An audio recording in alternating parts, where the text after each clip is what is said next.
ninakamatwa na ulevi, ninalewa mpaka ninavuka mipaka. Jina la Bwana libarikiwe. Jina la Bwana libarikiwe. Mpaka ninavuka mpaka. Anasema ninaomba uniombee, ninaomba unisaidie kwa sababu nimeshindwa. Haleluya. Ndio maana nasema ukipata neema ya kuokoka, naomba usilaze damu. Piga kazi kama hautapiga tena. Omba kama hautaomba tena. Tumika kama hautatumika tena. Hubiri kama hautahubiri tena, kwa sababu wako watu ambao wanatamani wangeipata hiyo neema, lakini hawajaipata. Oh, haleluya. Nitoke kwa watu walioko nje, nije kwako mwenyewe. Fikiri Yesu amekutoa kwenye eneo la namna gani? Tikise jirani yako, mwambie unakumbuka ulikotolewa. Muulize unakumbuka ulikotolewa. Jina la Bwana libarikiwe. Kuna watu wameanza kujisahaulisha. Kuna watu baada ya kutolewa kwenye shimo wanajisahaulisha. Kuna watu baada ya kutolewa kwenye miba wanajisahaulisha. Niko hapa nikukumbushe, kuna wengine wametolewa kwenye magonjwa, kuna wengine wametolewa kwenye vifungo, kuna wengine wametolewa kwenye miba, kuna wengine wametolewa kwenye tabu. Wakisha toka wanaanza kujisahau. Jina la Bwana libarikiwe. Kama mtumishi nimejaribu kufuatilia watu wengi wanaokuja makanisani, wakati wanakuja wakiwa na tatizo, hutaamini, wanakuwa wamepigwa, wanakuwa wameteswa, wanakuwa wameonewa, hawana raha, hawana amani, wako kwenye vifungo, wanapata shida, lakini baada ya kuombewa wakapona. Nimegundua wengi wakisha pona husikii tena wanamuda na Mungu, husikii tena wanakumbuka kuna wakati waliumwa wakaombewa wakapona. Hawakumbuki na wala hawana muda. Na hata ukiwaambia jamani, hayo mliopitia yanaweza yakarudi, wanajisahaulisha, wanafanya kama hawakutendewa. Pole. Jina la Bwana libarikiwe. Hata wakati wa Yesu waliponywa wakoma 10. Walipoponywa wakoma 10, wale walioponywa waliondoka zao, lakini yupo mmoja aliyekumbuka ya kwamba nilikuwa ni mkoma, nilikuwa ninapita kwenye shida.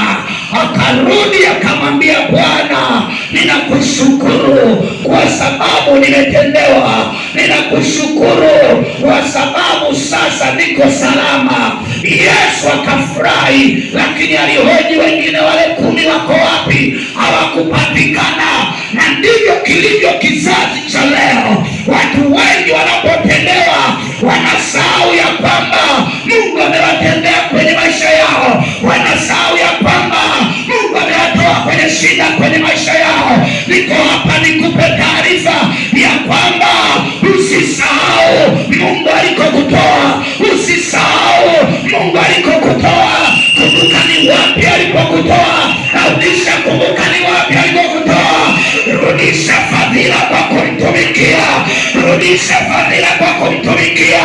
Nasema rudisha fadhila kwa kumtumikia maisha yako yote. Utaona ushindi na utaona mambo yakitendeka kwenye maisha yako. Utaona vitu vikitendeka kwenye maisha yako. Utaona mabadiliko. Asubuhi mwalimu aliyefundisha akasema, ili unafikiri mtu aliyeokoka akiwa na miaka 30 amefanya maovu mangapi? Amefanya dhambi za aina ngapi? Akasema, hivi unafikiri ndani ya mwaka mmoja zitakuwa zimefutika zote kujirudia rudia kwenye ufahamu na mawazo? Akasema ni kazi. Akasema sio kitu chepesi. Akasema sio kitu rahisi. Nikagundua kwamba, na hapa ndipo ambapo adui huwa anapatia mlango, mahala popote unapompa nafasi, yeye ndipo anapopata mlango wa kuingia na kuharibu maisha ya mtu. Haleluya! Ndiyo Korinto inayosema mkatengwe nao, tokeni kati yao, mkakae mbali nao. Ina maana sana kwenye maisha yako. Ukijichanganya pamoja na wasioenda na Bwana, hautakuwa salama. Ukijichanganya kwenye mambo ya watu wasiomcha Bwana, mambo yako hayawezi kwenda. Na ndio maana kwenye Zaburi anasema, heri mtu yule asiyeketi barazani pa watu wenye mizaha, anaelewa ya kwamba mahali pa mizaha patakuchafua, anaelewa kwamba mahala pa watu wasio na Mungu pataharibu maisha yako. Ndio maana anasema heri wasiokwenda kati yao. Jina la Bwana libarikiwe. Haleluya, haleluya, haleluya. Nisikilize, ninapozungumzia kwamba kama umepata neema ya kuokoka, tumika. Kwa nini ninakwambia namna hii? Ninaelewa ya kwamba ndani ya maisha ya utumishi uko salama kwenye maisha yako. Ndani ya maisha ya utumishi uko uponyaji kwenye maisha yako. Ndani ya maisha ya utumishi kuna kushikwa mkono, kuna kuinuliwa, kuna kutiwa nguvu, kuna kusogezwa mbele. Nasikia ndani kusikia kwamba ndani ya utumishi iko neema ya kuvuka mapingamizi, hata yale ambayo hayawezekani kwa akili zako. Unapojitoa kutumika, neema ya Bwana inakuwa juu yako kukushindia. Neema ya Bwana inakuwa juu yako kukuvusha. Mkono wa Bwana unakuwa juu yako kuvusha. Haleluya! Kama unanielewa, mpigie Bwana Yesu makofi. Jina la Bwana libarikiwe, jina la Bwana libarikiwe. Haleluya, haleluya, haleluya. Nisikilize, wewe unajua Mungu alikokutoa. Amekutoa kwenye shimo gani? Amekutoa kwenye tabu gani? Nisikilize, Shetani hana masihara na kazi anazozifanya. Shetani hana mchezo na kazi anazozifanya, na anajua ana muda mchache. Kwa sababu anajua ana muda mchache, anapambana sana ili kuhakikisha kanisa inalemaa, ili kuhakikisha kanisa inachoka, ili kuhakikisha kanisa watu wanarudi nyuma. Nisikilize, ukija hapa umeokoka, tumika, kwa sababu ndani ya kutumika iko neema itaachiliwa juu yako. Iko neema itaachiliwa juu yako. Utashinda, utapenya, utafika viwango vingine. Haleluya! Cha ajabu na cha kushangaza, watu wengi baada ya kuokoka, ukiwaambia kwa habari ya kutumika, wengi wanaanza kuona hivyo. Wengi wanaanza kuona hivyo. Wengi wanaanza kuona mashaka. Wengi wanaanza kuona unajua. Nikupeleke kwenye kisa nilichosoma. Jina la Bwana libarikiwe. Hili lilikuwa ni taifa la Israeli linasafiri, linaelekea kwenye nchi ya ahadi. Hapa ni wakati Yoshua amekamata kijiti. Baada ya Musa kuondoka, Biblia inaniambia ya kwamba Yoshua aliona watu wanasitasita. Yoshua aliona watu wanapiga mwendo taratibu. Akisema geuka, hawageuki. Akisema twende, hawaendi. Akisema tufanye jambo fulani, hawafanyi. Akawaita, akawaambia, jamani, nataka muamue. Nataka muamue kama mnataka kwenda na Mungu wa kweli au mnataka kwenda na Mungu wa bahari na Mungu mwingine. Akawaambia, hapana, nimeona kuna watu ambao bado wanaabudu sanamu, kuna watu ambao bado wamtaki Mungu wa kweli, kuna watu ambao bado wako tayari kujikana, hawako tayari kubeba msalaba ili kwenda kama Mungu anavyotaka.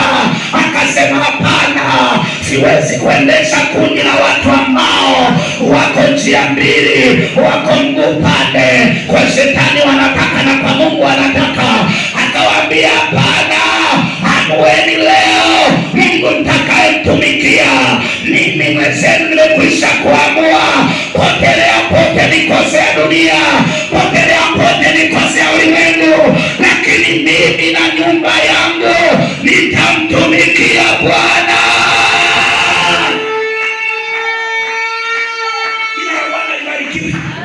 Anasema alipowauliza akasema, sasa niambieni, mko tayari au hamko tayari? Wakasema, na sisi tuko tayari, tuko tayari kabisa kumwabudu Mungu na kumtumikia Mungu. Akawaambia, msifanye masiara, akawaambia msifanye utani, akawaambia sitaki masiara, nataka watu walioamua. Baada ya kuhojiana, watu wote wakaamua ya kwamba watasimama na Yoshua, watapiga kazi, watatumika. Bwana Yesu asifiwe.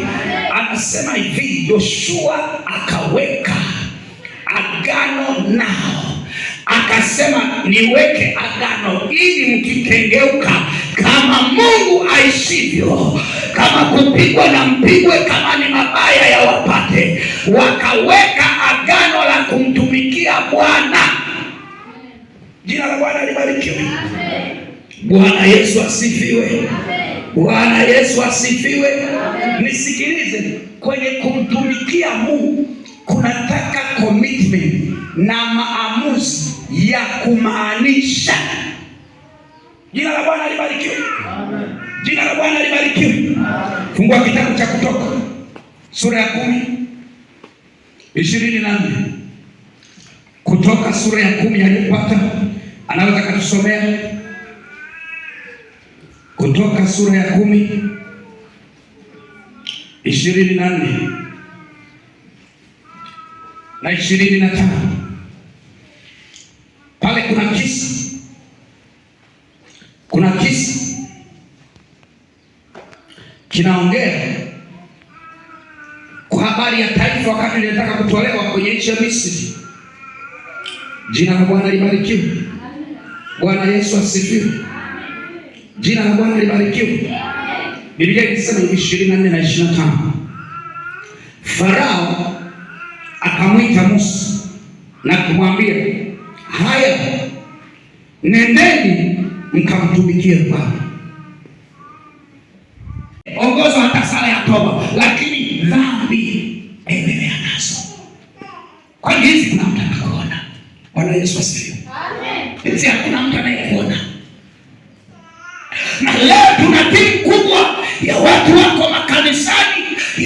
wako makanisani, kwenye makanisa ya watu waliokoka, lakini hawajaokoka, wanaendelea na dhambi, wanaendelea na ubaya, wanaendelea na uovu. Niko hapa nikupe taarifa njema ya kwamba Bwana anapokuokoa anataka kutoa kwenye hilo dimbwi la kutumikishwa. Anataka unapookoka usisalie ukaacha kitu nyuma. Anapotaka unapookoka usiache dhambi kuendesha tena. Anataka unapookoka maisha yako maanishe, ufanye maamuzi ya dhati ya kwamba nimeokoka, kwa shetani sitarudi tena. Jina la Bwana libarikiwe.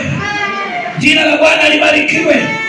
Hizi ni mbinu za shetani ambazo amezibuni siku hizi. Kama umeokoka na upo kanisani unaendelea na dhambi, unapoteza muda wako. Haleluya. Haleluya. Haitakusaidia.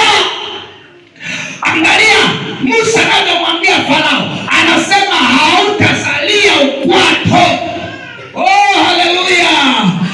Vyote lazima viliokoke, lazima viende na wewe. Jina la Bwana libariki. Bwana Yesu asifiwe. Bwana Yesu asifiwe.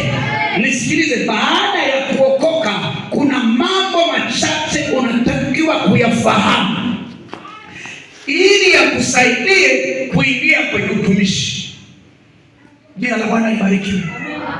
Yako mambo machache unatakiwa kuyafahamu, na ukisha yafahamu uanze kuyafanya, na unapoanza kuyafanya yakupeleke kwenye utumishi. Jina la Bwana libarikiwe. Mbele nitakwambia ninakusukumia kwenye utumishi kwa sababu inaelewa ndani ipo neema.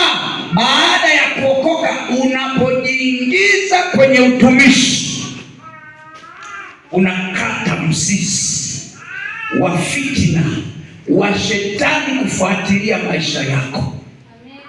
Jina la Bwana libarikiwe. Jina la Bwana libarikiwe. Unakata mzizi, yani unakata mzizi shetani akitaka kuja akupate, maana wewe unakuwa sio mtu wa kawaida. Jina la Bwana libarikiwe. Bwana Yesu asifiwe. Nisikilize, baada ya kuokoka, jambo la kwanza baada ya kufanya ili uweze kuingia kwenye utumishi, unapaswa kuwa na ufahamu wa kumjua Mungu in and out. Namba moja, unatakiwa kuwa na ufahamu wa kumjua Mungu kwa undani, kwa kina, kwa mapana na kwa kila eneo. Oh, haleluya! Hapa ndipo ambapo watu wamepotea. Hapa ndipo ambapo watu wamepoteza. Baada ya kuokoka, watu wengi hawataki kujishughulisha na maisha ya wokovu.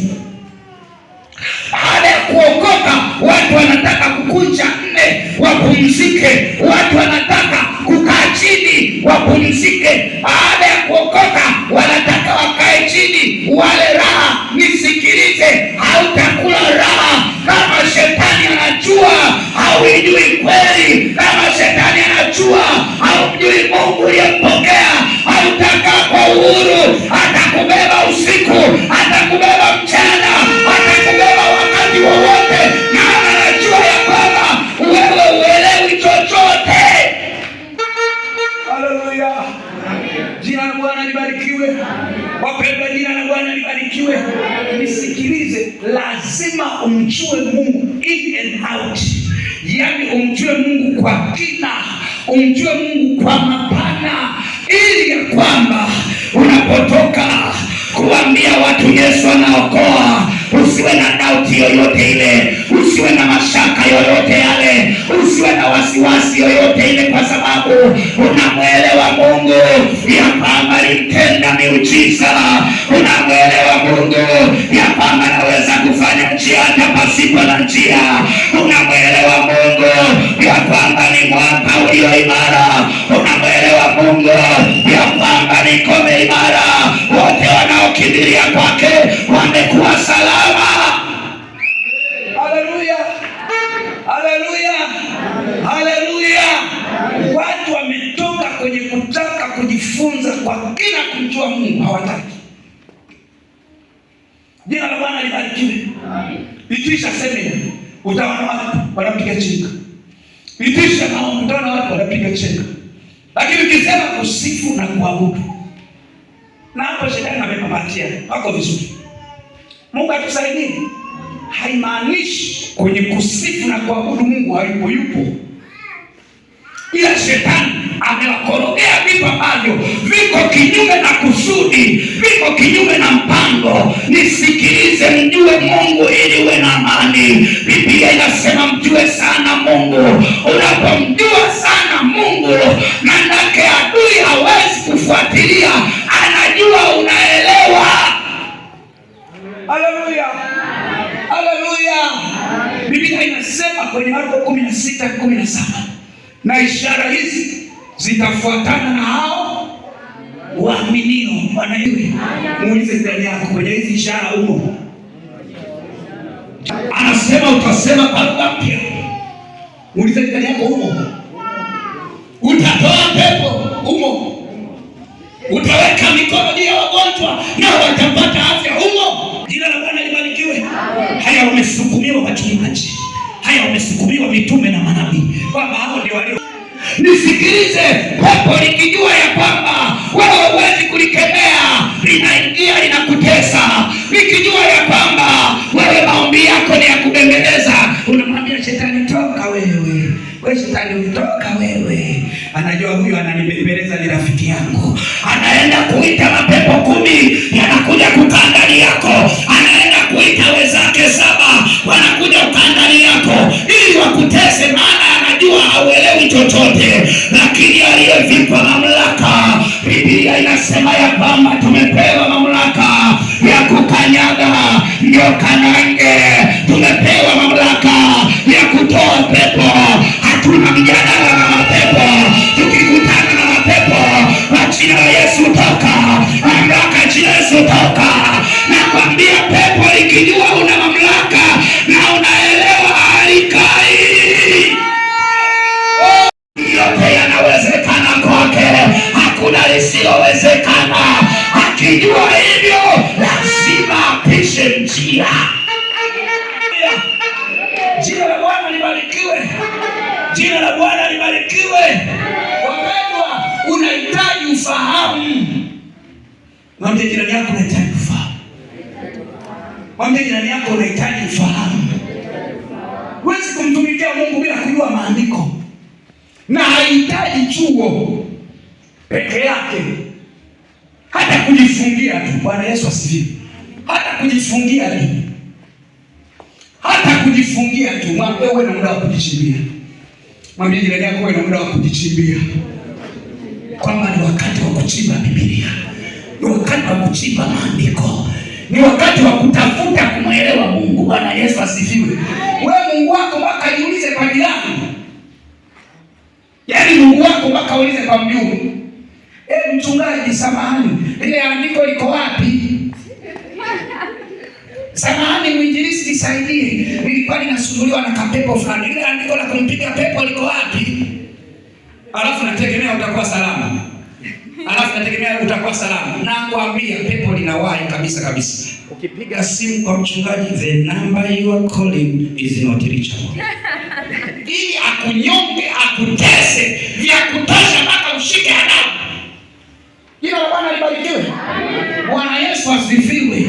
Nisikilize, pata muda wa kujichimbia ya kwamba nataka niwe na muda na Mungu, nataka niwe na muda na Mungu, nataka niwe na muda na Mungu, nataka niwe na muda wa kusoma. Tenga muda. Nisikilize, nilikuwa naongea wiki iliyopita mahali nikawaambia hivi, tunajiwekea bajeti za kula asubuhi, mchana na jioni, lakini hatujajiwekea bajeti za kula asubuhi, mchana na jioni, chakula cha rohoni. Unajua bajeti ya chakula cha roho? Bajeti ya chakula cha mwili unajua. Chai asubuhi, wale mnaofanya kazi mjini mnaelewa. Bela 3,000 hujanywa chai. Na hiyo chai yenyewe ya kawaida. Ukitaka supu uwe na 5,000 kuendelea. Ukitaka supu yenyewe ya shule, sio hizo ambazo kingine unakuuma tumbo. Bwana Yesu asifiwe. Bwana asifiwe. Unaweza jirani yako unakunywa hizi za kuuma tumbo hizi. Shughuli yako. Jina la Bwana libarikiwe. Na kushtua ili kwamba uchangamke. Haleluya. Jina la Bwana libarikiwe. Tumbo tunaliwekea bajeti. Nisikilize, mbona roho tuiwekei bajeti? Bajeti ya roho ni ratiba na Mungu. Bajeti ya mwili ni 5,000, 10,000, siku nzima 20,000. Hiyo ni ya mwili. Bwana Yesu asifiwe. Lakini bajeti ya roho ni ratiba na Mungu ya kwamba saa 10 nitaamka kuomba, saa 8 nitaamka kuomba, saa 7 nitaamka kusoma Biblia, Jumatano nitafanya jambo fulani, Jumapili nitafanya jambo fulani. Ukisimamia hiyo bajeti, nakwambia kwenye ulimwengu wa roho inalipa. Hata kama ulikuwa una njaa ya rohoni, utasikia njaa inauma, kwa sababu umeweka ratiba, kwa sababu umesimamia ratiba. Na ukisimamia ratiba, lazima mambo yatoke, lazima mambo yawe. Nisikilize, ukiweka ratiba, simamia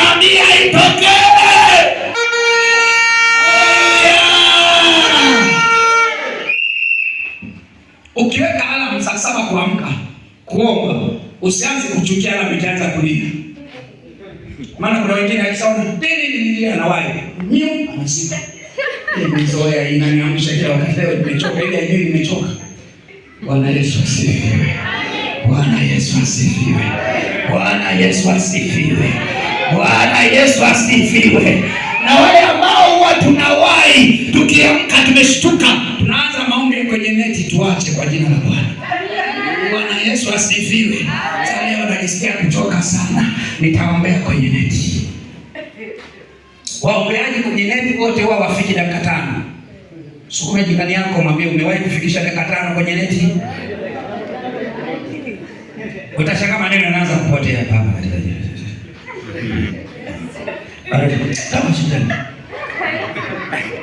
Bwana Yesu asifiwe. Shetani wala anakutembelea, ni wewe tu umeamua kulala. Jina la Bwana libarikiwe. Jina la Bwana libarikiwe. Nisikilize, unapoamua kutaka kumtumika, lazima ukubali kuweka gharama. Lazima ukubali kulipa gharama. Yesu anaongea na wanafunzi wake, anawaambia mtu akitaka kunifuata, ajikane mwenyewe, ajitwike msalaba wake anifuate. Manake awe tayari kujinyima, manake awe tayari kuacha kula, manake awe tayari kupata shida, manake awe tayari kuumia ili mambo ya rohoni yaende. Haleluya. Haleluya. Bwana Yesu asifiwe. Nisikilize, acha masihala. Ukitaka kutumika, tafuta kwanza kuijua kweli. Tafuta kuijua kweli.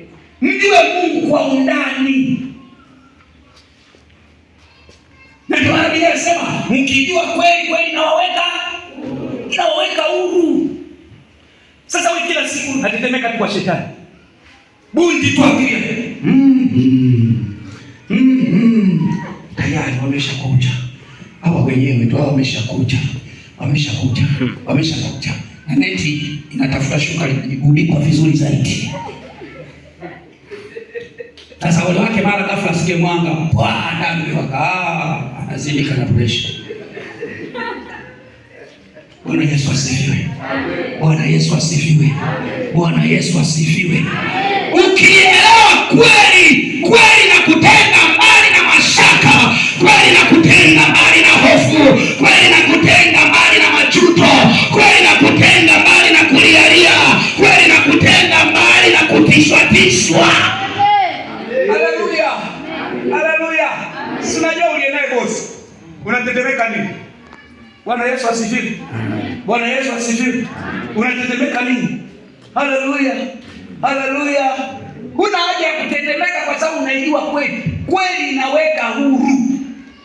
Pige makofi Bwana Yesu kama unanielewa. Ni kwamba uweze kuwa mtumishi na kuingia kwenye utumishi. Jambo la pili, tafuta ujazo wa Roho Mtakatifu kwa viwango vya juu. Tafuta ujazo wa Roho Mtakatifu kwa viwango vya juu. Roho Mtakatifu ni nguvu ya kumwendesha au kukuendesha kwenye sehemu ambazo kwa akili zako usingeweza. Haleluya. Basi pana changamoto kweli. Wanapenda sana teke kule. Kanyaga. Kitokee kitu cha kutisha.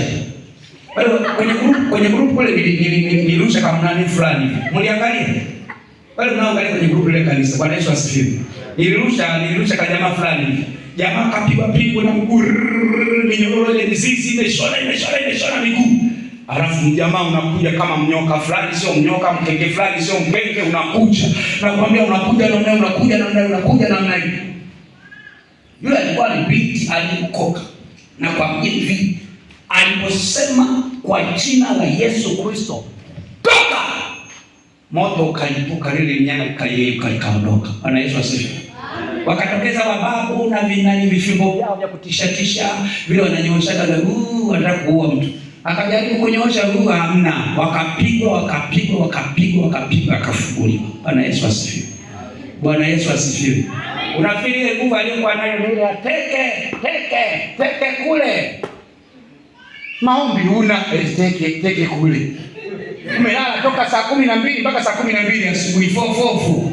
Na walikuchukua wakaenda kukukalia kama kiti. Umeamka shingo inauma na mgongo unauma, unajinyoosha sana nini? Unauma leo, kumbe wewe walikukalia kiti.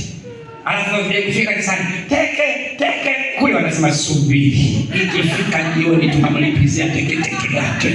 Atatujua vizuri. Jina la Bwana libarikiwe. Kwenye hiyo Matendo sura ya 4 mstari wa 31 anasema, unaweza ukasoma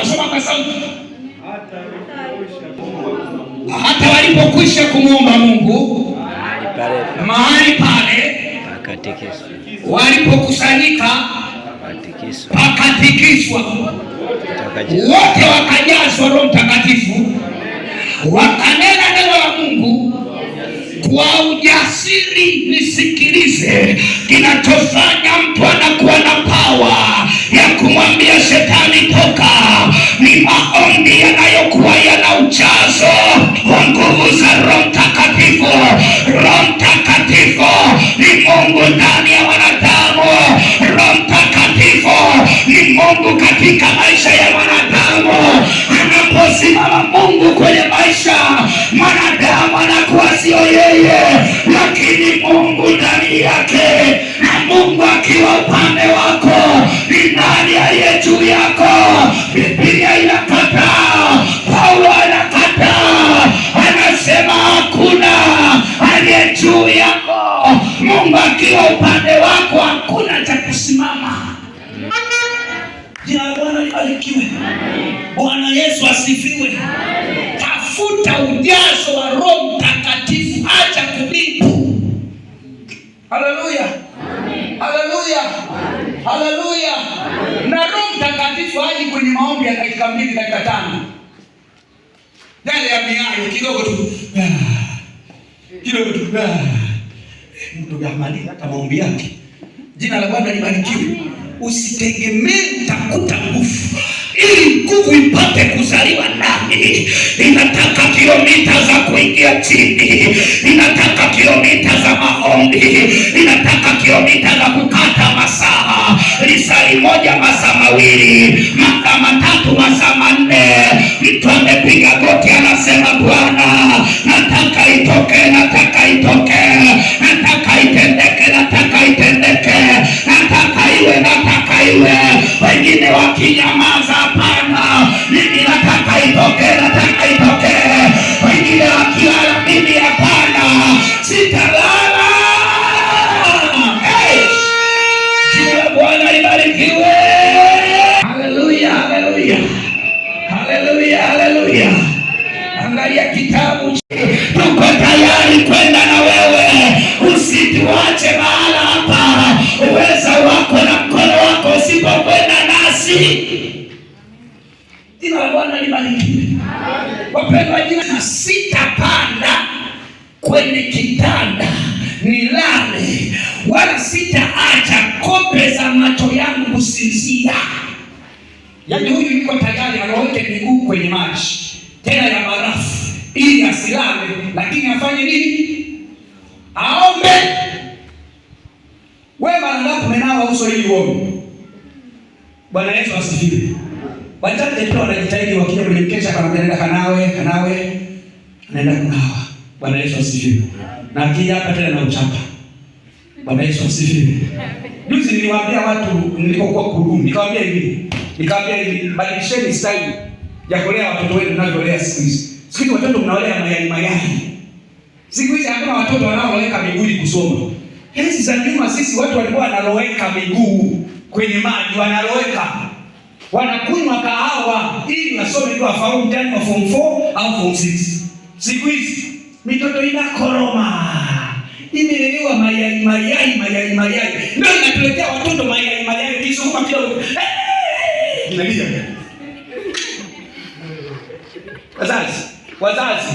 Wazazi, nisikilize, mtoto atakuchapa mpaka anakata keki sauti.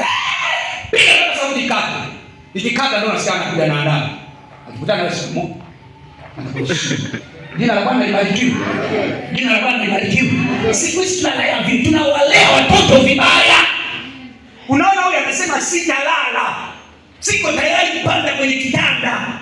Anasema siko tayari kuacha kope za macho yangu kusinzia. Siko tayari mpaka nihakikishe nimemwandalia shujaa mahala. Bwana Yesu asifiwe. Nisikilize, usiwe tayari kulala mpaka umeona matokeo ya unachoomba. Hitu tumeomba wiki moja tu tayari umeshasusa. Nimeomba sana hata Mungu ajibu wiki moja. Wiki unasema umeomba sana. Soma hata historia za watu tu. Kwenye group riwaya tu, pia clip ya Kulola, Moses Kulola. Mzee Moses Kulola aliomba siku 365 zote anaomba.